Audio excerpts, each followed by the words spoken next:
What's in my Blinkit order सांगणारे दाखवणारे, पण त्याआधी आजची संध्याकाळ बघा.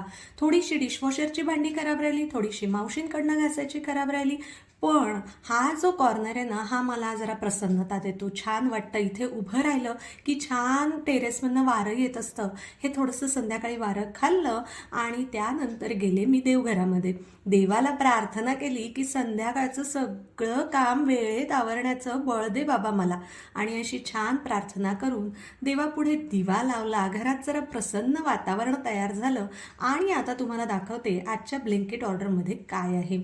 सगळ्यात पहिल्यांदा म्हणजे की माझ्याकडे हँडवॉश संपत आलं होतं, त्याच्यामुळे ते मी मागवलं. त्याचबरोबर वेणूची ड्रॉइंगची बुक हवी होती, ती देखील मागवली.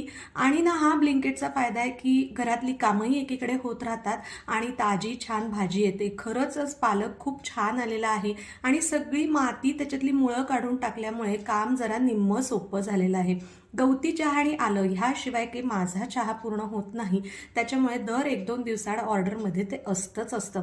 आणि बापरे, काय लिंब महाग झाली आहेत, पण लिंबू पाणी तर सध्या लागतंय ना, उन्हाळा खूप आहे. चला पुन्हा भेटू, बाय.